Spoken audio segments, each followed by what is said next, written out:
sekalian.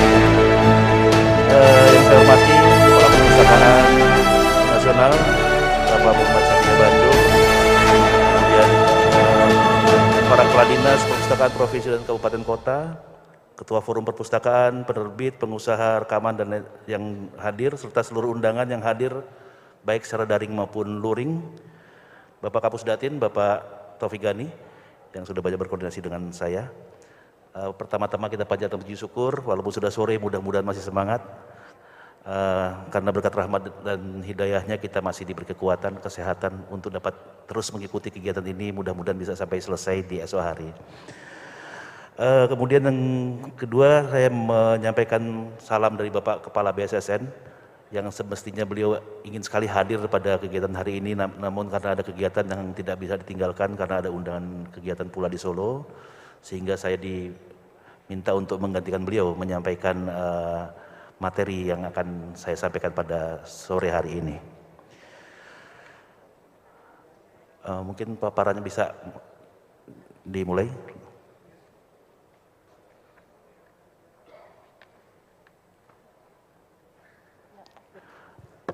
Ini yang sebetulnya Pak Letnan Jenderal TNI Purnawirawan Hin Sasiburian sebagai KBSSN yang akan menyampaikan dan diwakilkan pada saya. Lanjut.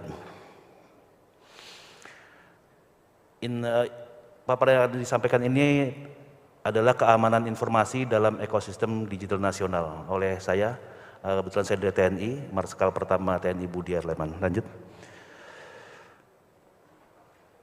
Yang pertama, memang pada saat ini di kondisi COVID yang sudah hampir 2 tahun berlaku ini, kita dipaksa memang untuk melakukan kegiatan ini dari belakang komputer ya. Hampir 2 tahun ini kita banyak bekerja di belakang komputer, namun memang ini sudah menjadi tren ya. Kita melaksanakan pekerjaan baik dari kantor, dari rumah, bahkan dari jalan ya ini. Hal ini juga berdampak kepada peningkatan nilai ekonomi di digital di Indonesia. Jadi kalau yang dipaparkan ini di tahun 2021 saja ini sekitar 70 miliar US dollar atau setara dengan 1 triliun rupiah yang berputar secara digital, dan bahkan nantinya diprediksi di tahun 2030 ini diproyeksikan akan menjadi sekitar 330 miliar US dollar yang akan bergerak menggunakan ranah digital kita. Nah, ini memperlihatkan bahwa pandemi telah membuktikan pola kehidupan masyarakat Indonesia ini sudah beralih dari ranah yang tadinya menggunakan kertas ke ranah digital ya. Dan hal ini juga mempermudah kegiatan sehari-hari mulai dari sekolah, bekerja, dan belanja dari rumah. Nah, ini kan sudah kita lakukan hampir 2 tahun ini ya. Kita mau makan saja kadang-kadang tidak perlu bergerak, tiba-tiba makanan datang. Nah, inilah kecanggihan digital kita ini ya. Nah, dengan berbagai kemudahan ini berakibat transformasi digital dan peningkatan penggunaan digital di masyarakat, maka hal ini menjadi tantangan tersendiri bagi sektor keuangan dalam memperkuat keamanan dalam ranah sibernya. Karena di balik kenyamanan terdapat juga aspek keamanan yang perlu diperhatikan. Lanjut. Nah, tren ancamannya ini walaupun kelihatannya nyaman kita dalam menggunakan digital ini, tapi banyak sekali tren ancaman di ranah digital ini ya. Yang pertama, tren ancaman teknologi. Ini menggambarkan bagaimana saat ini terjadi peningkatan insiden keamanan siber yang tinggi, seperti maraknya penggunaan cross-platform cross-platform malware yang menjadi ancaman serius karena meningkatnya penggunaan cloud dan lain sebagainya ya. Jadi dengan teknologi ini banyak sekali yang terjadi ancaman, bahkan serangan-serangan yang dilakukan oleh para hacker ya. Kemudian juga kalau kita melihat dari tren ekonomi, digitalisasi ini sangat besar sekali pengaruhnya terhadap tren ekonomi. Dengan berputarnya masalah keuangan dan sebagainya dengan menggunakan bidang siber ini, dalam kondisi COVID ini tren ekonomi sangat berkembang dengan menggunakan ranah digitalisasi ini. Kemudian kalau kita melihat dari tren budaya, ini juga menjadi pengaruh yang besar ya. Bapak atau ibu-ibu pegang 2 HP ya. Inilah tren budaya kita tidak lepas dari penggunaan HP, bahkan Mohon maaf, kadang-kadang mau tidur pun HP kita taruh di sebelah tempat tidur karena takut ketinggalan informasi. Nah, ini tren budaya kita. Namun hal-hal seperti ini yang sebetulnya juga harus kita pahami bagaimana kita mengamankan informasi itu. Seperti tadi disampaikan Bapak Menteri ya, bagaimana kita mengelola informasi, bagaimana kita menyebarkan informasi yang kita baca. Nah, ini juga menjadi hal yang sudah membudaya di masyarakat kita. Kemudian yang terakhir adalah tren geopolitical trend. Ini berkaitan dengan berbagai macam spionase ekonomi. Ya. Karena kalau kita lihat bahwa yang mampu mendapat informasi lebih dulu, dia akan lebih maju. Ya, jadi memang spionase ekonomi ini menggunakan informasi-informasi yang berseliweran di ranah siber kita ini. Jadi mereka mencari informasi untuk bisa menawarkan produknya. Dia melihat negara ini lebih condong ditawarkan apa, bagaimana daya beli masyarakatnya. Nah, ini tren ekonomi yang menggunakan spionase mencari data menggunakan ranah siber. Oke, lanjut ke slide berikutnya. Nah, seperti juga tentang kedaulatan dan kemandirian digital. Ini juga Bapak Presiden pernah menyampaikan pada program acara Digital Connectivity Program launch tahun 2021 pada tanggal 26 Februari 2021 bahwa kedaulatan dan kemandirian digital harus menjadi prinsip penting dalam transformasi digital kita. Kita harus memastikan transformasi digital jangan hanya menguntungkan pihak luar, jangan hanya menambah import barang. Nah, ini juga selalu disampaikan dan ditekankan oleh Bapak Presiden kita, ya. Karena saat ini informasi ini sekarang lebih mahal, Pak, sangat mahal sekali. Ya, ini menjadi tren yang sangat penting dan perlu kita pahami. Jadi itu yang disampaikan oleh Bapak Presiden bahwasanya penting sekali prinsip-prinsip tentang transformasi digital saat ini. Slide lanjut. Kemudian transformasi digital di revolusi industri 4.0 ya, di mana transaksi digital adalah proses bisnisnya ini menciptakan, jadi kalau teknologi digital ini menciptakan dan memodifikasi proses bisnis, budaya, dan pengalaman pelanggan ya. Jadi memang transformasi digital di 4.0 ini memang betul-betul mempengaruhi tata cara hidup kita ya, baik dalam perekonomian, proses bisnis, budaya, dan lain sebagainya. Di dalam transformasi digital berdasarkan data UNDP, cyber security merupakan bagian utama dari transformasi digital di mana kebutuhan akan perangkat keamanan dan layanan keamanan untuk memastikan security, safety, dan privacy dari suatu sistem, jaringan, pengguna, dan data. Sehingga dapat dilihat bahwa cyber security sebagai salah satu unsur dan fondasi dalam menjaga keamanan dan keterhubungan seluruh sistem. Ya. Jadi memang begitu besarnya aspek-aspek yang digunakan dalam ranah siber ini, namun kita tidak boleh lupa tentang faktor-faktor keamanannya. Karena dalam ranah siber tidak bisa diprediksi kapan serangan itu akan datang. Pagi mungkin aman, siang belum tentu. Nah, oleh sebab itu kita harus selalu alert terhadap situasi keamanan ruang siber yang ada di Indonesia ini. Lanjut. Kemudian konsep kerangka pengamanan ekonomi digital ini juga menjadi perhatian ya dari Bapak Presiden, dan berdasarkan konsep kerangka pengembangan ekonomi digital di Indonesia yang dikeluarkan oleh Kementerian Koordinator Bidang Perekonomian tahun 2021, bahwa tata kelola data dan keamanan siber menjadi salah satu dari 6 prasyarat atau pilar utama dalam mewujudkan visi ekonomi digital Indonesia, yaitu menjadi powerhouse ekonomi digital untuk mewujudkan pertumbuhan ekonomi yang inklusif, terkoneksi, dan berkelanjutan. Dengan demikian, bahwa keamanan siber sangat berperan dalam meningkatkan pertumbuhan ekonomi digital Indonesia. Karena ekonomi digital sangat bergantung pada pemanfaatan ruang siber, sehingga bila terdapat insiden keamanan siber yang terjadi, maka dapat melumpuhkan sektor-sektor yang terkait ekonomi digital yang mengakibatkan dampak kerugian baik finansial maupun reputasi, yang pada akhirnya juga berdampak pada perekonomian nasional. Salah satu contoh saja, Penggunaan sistem digitalisasi ini kan juga digunakan di PLN. Yang paling gampang kalau PLN diserang, dia drop, kira-kira siapa yang dirugikan? Tentunya mungkin se-Indonesia, Pak.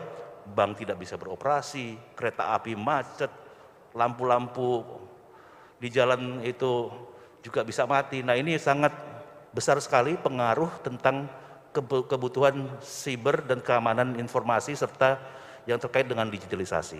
Jadi hal-hal ini yang perlu kita perhatikan.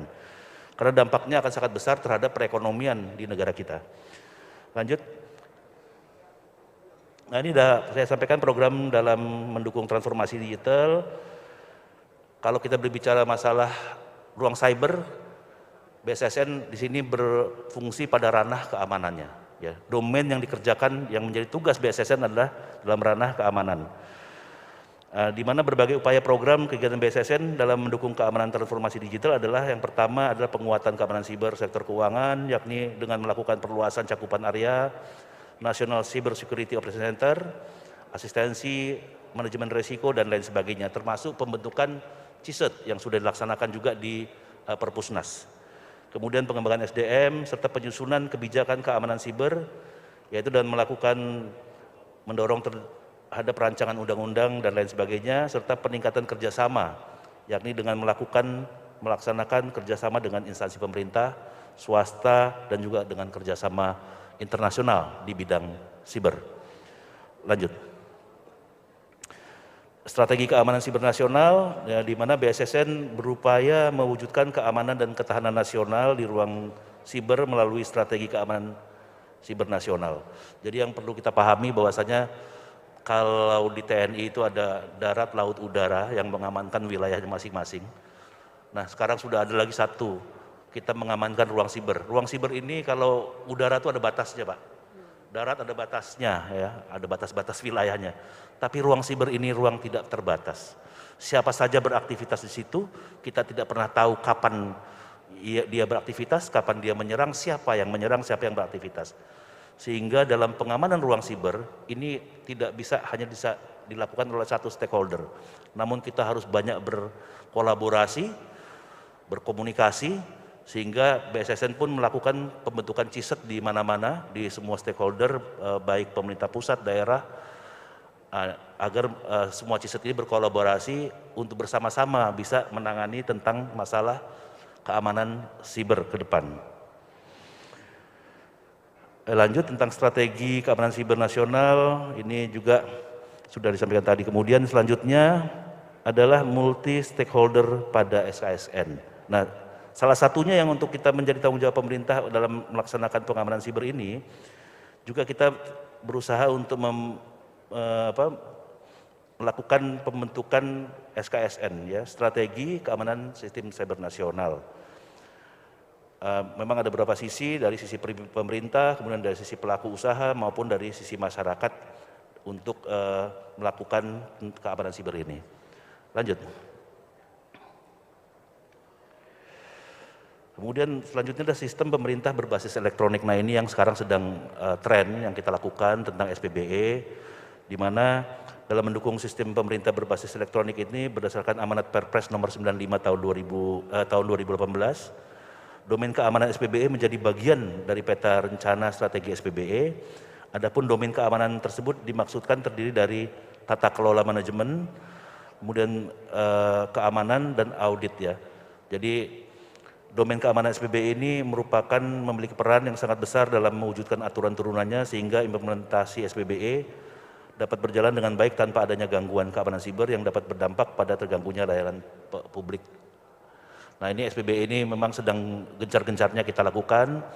Kami dari BSSN berusaha untuk bagaimana caranya SPBE ini dapat aman, ya, karena ini digunakan oleh seluruh stakeholder pemerintah dan masyarakat nantinya, sehingga semua aplikasi yang nantinya menjadi aplikasi umum bisa digunakan oleh semua stakeholder secara bersama-sama dan betul-betul aman dari serangan-serangan hacker, ya. Lanjut. Kemudian peran dalam BSSN dalam SPBE, di dalam implementasi SPBE, BSSN memiliki tugas yang pertama menyusun arsitektur nasional domain keamanan SPBE, memberikan pertimbangan kelaikan keamanan terhadap pusat data nasional, memberikan pertimbangan kelaikan keamanan terhadap jaring intra, memberikan pertimbangan kelaikan keamanan terhadap sistem penghubung layanan, koordinasi, konsultasi, penerapan keamanan SPBE, koordinasi dan konsultasi penerapan manajemen keamanan SPBE, kemudian penyusunan pedoman manajemen keamanan SPBE, melaksanakan audit keamanan SPBE, serta menyusun standar dan tata cara pelaksanaan audit. Jadi memang sangat banyak sekali tugas yang harus kita lakukan untuk bisa mengamankan SPBE nasional.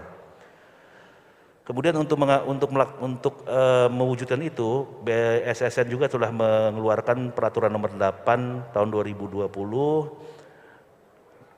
tentang bagaimana sistem pengamanan dan penyelenggaraan sistem elektronik.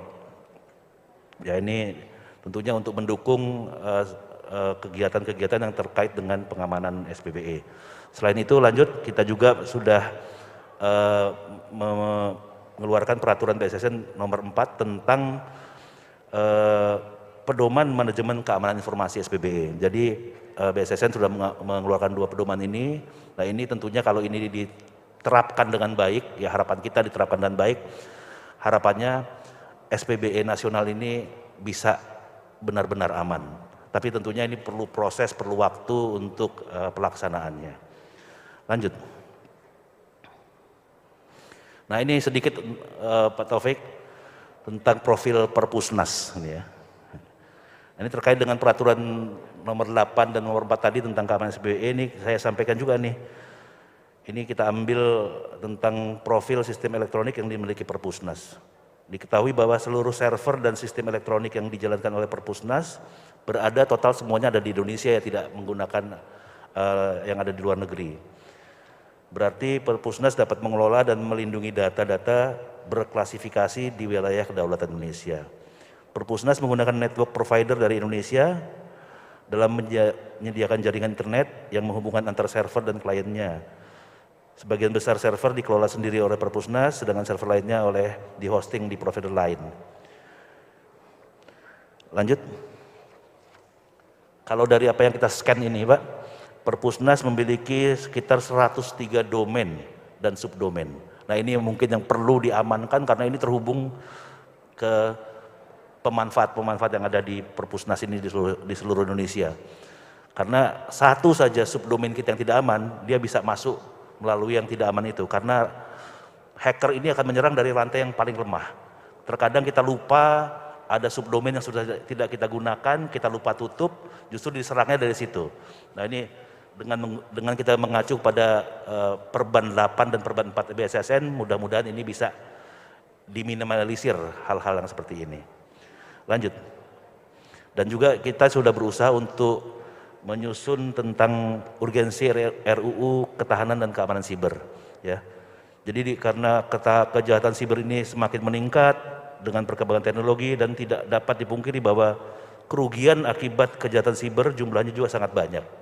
Sehingga ke depan kita berharap perlu dukungan dari semua pihak, dalam hal ini para kementerian lembaga termasuk Perpusnas untuk ikut mendorong RUU ketahanan siber agar bisa cepat ditandatangani oleh Bapak Presiden. Karena ini berimplikasi juga terhadap kebutuhan keamanan seluruh stakeholder pemerintah maupun pemerintah daerah. Lanjut. Kemudian yang terakhir, Indonesia mengimplementasikan norma keamanan siber, di mana Indonesia dan negara-negara lain di Indonesia telah sepakat untuk mengimplementasikan terhadap 11 norma mengenai keamanan siber yang telah disepakati oleh PBB.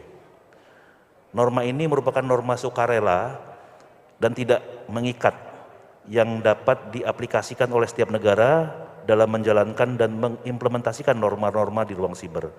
Hal ini untuk meminimalisir kejahatan siber semakin meluas yang dapat menyerang antar negara. Adapun 11 norma tersebut diantaranya pertama adalah kerjasama keamanan siber antar negara, mempertimbangkan semua informasi relevan saat insiden siber, kerjasama penanggulangan kejahatan siber dan terorisme, penghormatan dan perlindungan HAM di ruang siber, cegah penyalahgunaan ICT di wilayah masing-masing, dilarang merusak infrastruktur krisis, kritis, perlindungan infrastruktur kritis, respon terhadap permintaan bantuan, memastikan keamanan supply chain, pelaporan kerentanan ICT, dan dilarang menyerang tim tanggap insiden atau SE. Jadi kira-kira itu yang sudah diimplementasikan tentang norma-norma keamanan siber. Karena kita tahu, yang saya sampaikan tadi juga, ruang siber ini tidak bisa kita pastikan kapan aman, kapan kita diserang. Namun teknologi hacker ini makin lama makin canggih, mereka mencari dan terus mencari celah-celah yang kira-kira bisa dimasuki. Contoh paling gampang, kemarin saya sempat pengamanan IPU di Bali, 178 negara di Bali, kita mengamankan sistem cybernya, alhamdulillah tidak ada serangan, tapi justru yang ada agak masuk, bukan serangan ya, mereka seperti divestment, justru di IPU pusatnya Pak, di Jenewa. Mereka meminta Rusia dan masalah Rusia dengan Ukraina dimunculkan dalam bentuk gambar.